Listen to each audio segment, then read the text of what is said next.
Now we are talking about the pathological fracture.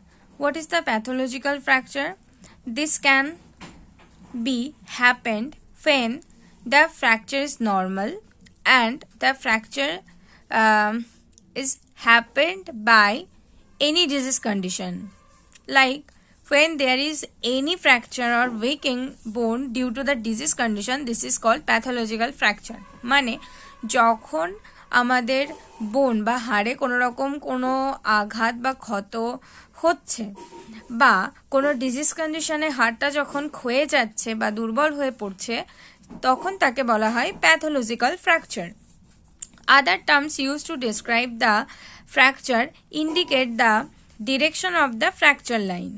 So here the pathological fracture and there are the types of the pathological fracture. First one is green stick fracture. It is a partial fracture common in the children and where the bone bends or the cracks. Green stick fracture বলছে যে এটা একটা partial fracture, মানে এটা হচ্ছে একটা আংশিক ক্ষত বলতে পারো. এর ফলে হচ্ছে এটা মূলত হয় বাচ্চাদের ক্ষেত্রে, যেখানে বোনটা টোটালি হচ্ছে হাড়টা ক্ষত বিক্ষত হচ্ছে, মানে হাড়টা ভেঙে যাচ্ছে বা তাতে ফাটল ধরছে, ব্যান্ড করছে. মানে ব্যান্ড শব্দের অর্থ হচ্ছে যে একটা জিনিসটাকে মোড়ানো, একটা লাঠি যেরকম মোড়াই সেরকম একটা মোড়ানো বিষয়টা.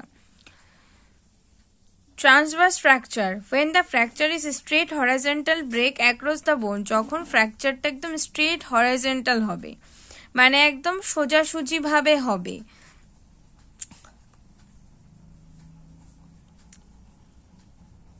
সোজাসুজি আনুভূমিক ভাবে যখন বোনের যেই বোনটা যখন ভাঙছে সেটাই হচ্ছে ট্রান্সভার্স ফ্র্যাকচার. তা হচ্ছে oblique fracture, when the break occurs diagonally across the bone.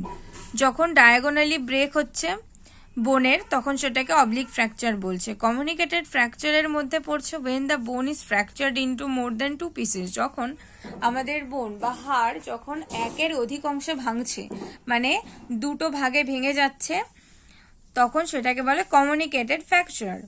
এবার spinal fracture, when the bone is broken into the spinal বা S shaped is called spinal fracture. It means that যখন আমাদের বোন বা হাড়টা S shaped আকারে ভাঙছে বা স্পাইনাল শেপের আকারে ভাঙছে সেটা spinal fracture. It is happen due to 2 string force. এটা ঘটছে কেন? দুটো স্ট্রিং ফোর্সের কারণে.